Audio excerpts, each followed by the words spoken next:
All right, so we're about halfway through the NBA regular season, and I'm going to be going through and telling you guys who I believe should win each individual season award halfway through. If the season was to stop today, these are my MVP, Defensive Player of the Year, Rookie of the Year, Sixth Man of the Year, Most Improved Player, and Coach of the Year.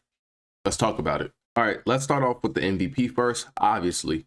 You know what? Actually, I'm going to save the MVP for last. Let's start off with the Defensive Player of the Year. So the Defensive Player of the Year, in my opinion, if the season was to stop today, would be Brook Lopez. Brook Lopez in the NBA is one of the best rim protectors, and he is currently averaging 2.6 blocks per game and a half a steal per game, along with leading the Milwaukee Bucks to a top 15 interior defense, being number 14 with only allowing 48 points per game in the paint. Not 48 points per game overall, 48 points per game inside the paint. Now, 14th is pretty low for the Milwaukee Bucks, but it's only a 3-point differential. The Miami Heat are leading the NBA in opponents' interior points per game, and they're at 45. And when you look at the Milwaukee Bucks, the way that they play, they don't bring everybody into the paint when somebody's driving. It's either going to be Brook Lopez one-on-one with a defender or Giannis coming over to help for the help defense.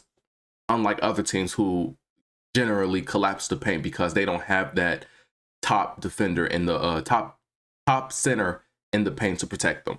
And just last game that the Milwaukee Bucks had against the New York Knicks, Brook Lopez rallied up a total of 3 blocks in that game. And I'm not saying that Brook Lopez is amazing on the perimeter, but if he switches off to a smaller guard, he can hold his own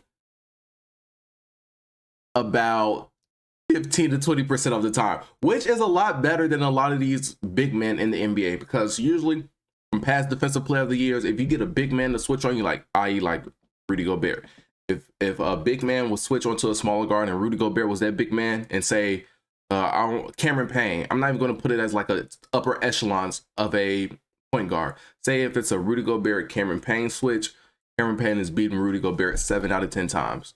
I do the same thing with Brook Lopez. I don't think Cameron Payne scores more than 3 or 4 times on Brook Lopez. So on the interior and exterior, he is dominant on the ball. Next up, I'm going to do the Most Improved Player. Obviously, it hurts me to say this because he is a former Bull, but the Most Improved Player is obviously Lauri Markkanen. Lauri Markkanen at the halfway point of the season is averaging 25 points, 9 rebounds, and 2 assists, shooting 52% from the field and 41% from 3. I believe he's in the 50-40-90 club, if I'm not mistaken. No, he's not in the 50-40-90 club because he's like 3% away with his free throws. I believe he's at 87%.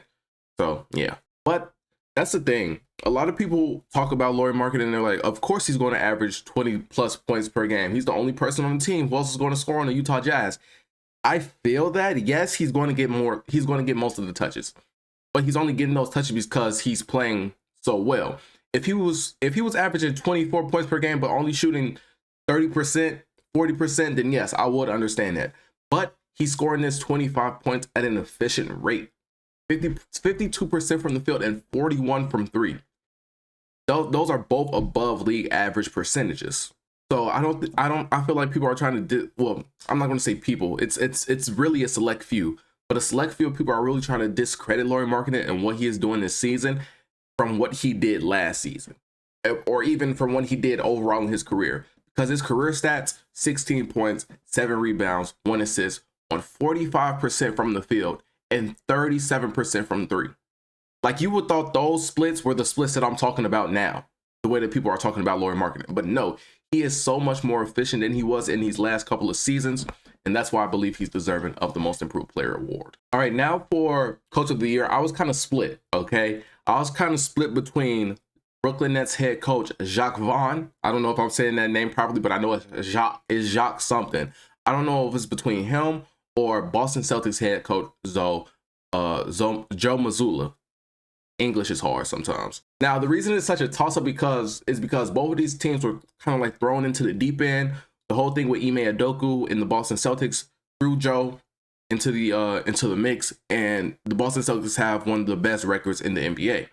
Now, I don't know if that's because of his coaching or just because he has some of the best young players in the NBA with Jaylen Brown, Jason Tatum, Marcus Smart coming off a DPOY, Then you have the supporting cast of Robert Williams, Al Horford. These are good players. I don't know if it's just because they have an overall better team than everyone, or if his coaching is really what's driving them to the best record in the NBA. But on the flip side, we do have a coach that we can look at and we can see, okay, his coaching is the reason that the Brooklyn Nets are as successful as they are now. The Brooklyn Nets started off the season as a bottom 10 team in the Eastern Conference. Fired Steve Nash, added Jacques Vaughn, and went on a 12-game win streak, and now they are the second seed in the Eastern Conference. Now, I think that's more than enough proof to give this man the Coach of the Year award, but unfortunately, majority of the time, the Coach of the Year goes to the team with the best record, to the coach on the team with the best record. And I don't think that the Brooklyn Nets, especially with KD going down with that MCL sprain a couple of games ago, I don't feel like the Brooklyn Nets are going to be the #1 seed in the East. So I feel like ultimately the award is going to go to Joe, but in my opinion, I feel like the award should go to Jacques. Now, for the Rookie of the Year, I think it's pretty obvious. Paolo Banchero is Rookie of the Year, coming in on the season, averaging 21 points per game, 7 rebounds and 4 assists. The Orlando Magic, they are not great, but I don't expect them to be great right now. They're the 13th seed in the Eastern Conference. They could be the worst team in the NBA, but they're not the worst team in the NBA, and that's mostly because of Paolo. Not much to say there. Really don't have much to say. Yeah, shout out to Paolo, it's really never much to say about the Rookie of the Year because it's their first season, but he's playing great. He's playing really good basketball right now. If you have him on any of your fantasy teams or anything like that, that was a great pickup for you. For Sixth Man of the Year, now this is kind of hard because he kind of gets I don't know if he would qualify for the Sixth Man of the Year award because he's kind of been in and out of the starting lineup. My top 2 picks, I've kind of been in and out of the starting lineup. One was Russell Westbrook. I was thinking about Russell Westbrook, but he started the majority of the season, and he's still kind of starting and coming off the bench a little bit. He's more off the bench now, but they'll throw him in some games to start him. And then another one, the one that I think should win is Jordan Poole. Both guys are on losing teams, so that made it kind of hard for me to kind of decide on who I wanted to pick. But Jordan Poole putting up amazing numbers. He's putting up starting numbers. He's averaging 20 points, 2 rebounds, 5 assists. And I don't know if some of those numbers are inflated because he really gets starter minutes a majority of the time. Like, I feel like the Sixth Man of the Year award, it should be condensed a little bit more. Like, you just can't come off the bench and still average almost 30 minutes per. You have to be in that like 20-25 minute range if you want to be considered a Sixth Man of the Year. But that's a different, that's something that's completely off topic. But yeah, Jordan Poole is my Sixth Man of the Year. If the Warriors can stay healthy and if Jordan Poole can play at the level that he's playing, I feel like they can make a run and kind of make up for the lost time that they had at the beginning of the season. Klay Thompson is starting to play a little bit better. Steph Curry just came back. So if this is a winning team, then of course he's going to win Sixth Man of the Year. But I still have him as Sixth Man of the Year right now because I really can't, besides Russell Westbrook, I can't really think of a sixth man that's kind of like shocking the NBA this season. Last year it was Jordan Clarkson. He was coming off the bench doing crazy things. The year before that, it was Tyler Hero. Once again, coming off the bench doing amazing. Like he was putting up starter numbers. Like he was dropping 40 points coming off the bench. So yeah, those 2 seasons, it was like, okay, clear cut. These are going to be the Sixth Man of the Year. This year is kind of a toss-up, but I do believe Jordan Poole will win it. And last but not least, we have our MVP, Most Valuable Player. And this is kind of hard. This is hard. I said in one of my previous videos, this is going to be one of the closest races for MVP that we have ever seen. Now, honestly, Jokic, I don't want to vote Jokic. I don't. I didn't got voters fatigue, and I'm not even a voter. I'm not even a voter, and I got voters fatigue. Jokic is an amazing player. His team has one of the better records in the NBA. He's one of the best offensive, if not the best offensive centers of all time. He can shoot the ball inside and out. He's a great playmaker, amazing passer. The only thing is defense, but that's not offense. Obviously, only his defense, but that's not offense, obviously. But I feel like I'm getting voters fatigue, especially when it's such a close race. It's not like Jokic is miles ahead of this guy that I'm going to say should win the MVP. So if it wasn't such a close race, then yeah, of course, Jokic can win his third MVP, third in a row, fine. But it's not a close race. These guys are really close to each other. The person that I believe should win MVP, if we were to cut it off halfway through the season, would be Luka Doncic. Luka is having an amazing season. The Dallas Mavericks are currently the 4th seed in the NBA, 5 games behind. They're only 5 games away from the 1 seed, which is the Denver Nuggets. But they're the 4th seed. Luka's averaging 34 points, 9 rebounds, 9 assists on 50% shooting.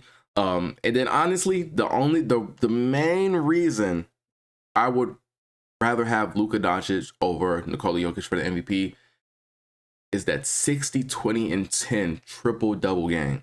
Like, if he doesn't perform great for the rest of this season, I am going to hold on to that. He is the first player in NBA history to record a 60, 20, and 10 game.